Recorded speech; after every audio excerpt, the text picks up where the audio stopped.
حضرت عمر رضی اللہ عنہ ایک مرتبہ مسجد نبوی میں جا رہے تھے، ایک نوجوان کھڑا رو رہا تھا، تو عمر رضی اللہ عنہ نے پوچھا بھائی رو کیوں رہے ہو؟ اس نے کہا جی مجھ سے بڑا گناہ سرزد ہو گیا ہے۔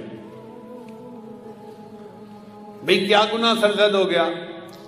اس نے کہا بھئی میں کفن چور تھا، یعنی جب لوگ میت کو دفن کرتے تھے نا تو میں ان کی قبر کھود کے ان کا کفن نکال کے بیچتا تھا اور اس کے پیسے سے زندگی گزارتا تھا، میرا یہ روز کا کام تھا۔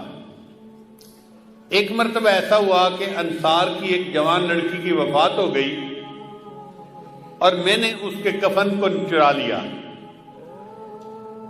پھر میں تھوڑی دیر آگے چلا تو میرے اوپر شیطان غالب آ گیا اور شیطان نے دل میں بات ڈالی کہ لڑکی تو جوان العمر تھی،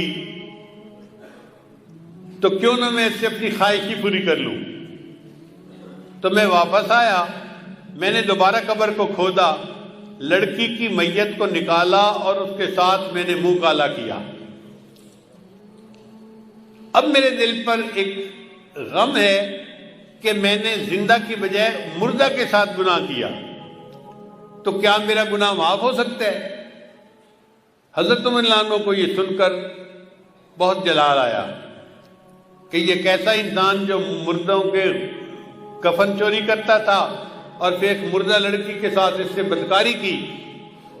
تو حضرت عمر رضی اللہ عنہ نے خود جواب نہیں دیا، فرمان لگے آؤ میں تمہیں نبی علیہ السلام کے پاس لے چلتا ہوں۔ چنانچہ نبی علیہ السلام کے پاس لائے، عرض کیا اے اللہ کے حبیب صلی اللہ علیہ وسلم یہ ایک نوجوان ہے، اس سے بڑا گناہ سرزد ہو گیا، یہ آپ سے پوچھنے آیا ہے۔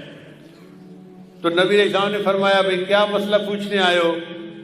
نوجوان نے ساری صورتحال بتائی۔ جب اس نے یہ بتایا نا کہ میں نے تو مردہ لڑکی کے ساتھ گناہ کیا، تو نبی علیہ السلام کو بھی بہت جلال آیا اور نبی علیہ السلام نے اس نوجوان کو ڈانٹا کہ تو اتنا جو ہے وہ سنگ دل اور جیسے بندہ بات کرتا ہے۔ تو نبی علیہ السلام نے اسے ڈانٹا کہ تجھے ذرا حیا نہ آئی کہ تو نے ایک مردہ عورت کے ساتھ بدکاری کی، یہ کیا وہ کیا۔ جب اس نوجوان نے دیکھا کہ نبی علیہ السلام بھی مجھے ڈانٹ رہے ہیں تو وہ وہاں سے کھسک گیا اور وہ مسجد نبی سے نکل کے سیدھا باہر دیہات میں گیا، ویرانہ تھا جہاں۔ 40 دن تک وہ نوجوان اللہ کے سامنے روتا رہا، اللہ میں اعتراف کرتا ہوں کہ میں نے یہ گناہ کیا، لیکن بخشنے والا تیرے سوا اور کوئی ہے تو نہیں، تو اللہ مجھے بخش دے۔ اتنا اس نے آنسو بہائے، اتنا اس نے اللہ کے سامنے عاجزی ظاہر کی کہ اللہ رب العزت نے جبرائیل علیہ السلام کو نبی علیہ السلام کے پاس بھیجا۔ جبرائیل السلام نے آ کے پوچھا اے اللہ کے حبیب صلی اللہ علیہ وسلم، اللہ نے مجھے آپ کی طرف بھیجا ہے اور اللہ نے کہا ہے کہ مجھے یہ بتاؤ کہ بندوں کو آپ نے پیدا کیا ہے یا میں نے پیدا کیا ہے؟ تو نبی علیہ السلام نے جواب دیا کہ مجھے بھی اللہ نے پیدا کیا ہے اور ساری مخلوق کو اللہ نے پیدا کیا ہے۔ پھر پوچھا اچھا یہ بتائیے کہ بندوں کو رزق کون دیتا ہے، آپ دیتے ہیں یا میں دیتا ہوں؟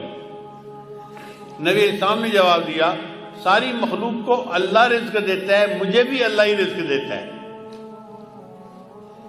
اے اللہ کے حبیب، اللہ نے تیسری بات یہ پوچھی ہے کہ بندوں کی معافی کو میں نے قبول کرنا ہے یا آپ نے قبول کرنا ہے؟ تو نبی علیہ السلام نے جواب دیا ہر بندے کی معافی کو اللہ نے قبول فرمانا ہے اور میرے بھی غلطیوں کو اللہ نے معاف فرمانا ہے۔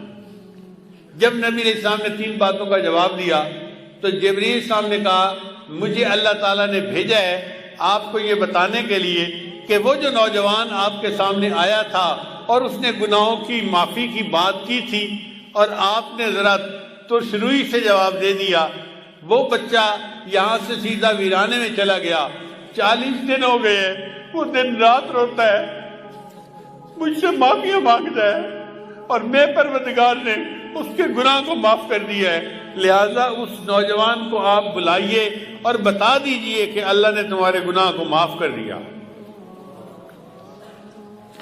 حضرت شیخ الحدیث رحمۃ اللہ نے یہ واقعہ لکھا ہے، وہ فرماتے ہیں کہ نبی علیہ السلام نے پھر ایک صحابی کو بھیجا اور اس نوجوان کو بلوایا اور اس کو خوشخبری دی کہ اللہ رب العزت نے تمہارے گناہ کو معاف کر دیا. اللہ تعالی ہمارے بھی سب گناہوں کو معاف فرما دے اور ہماری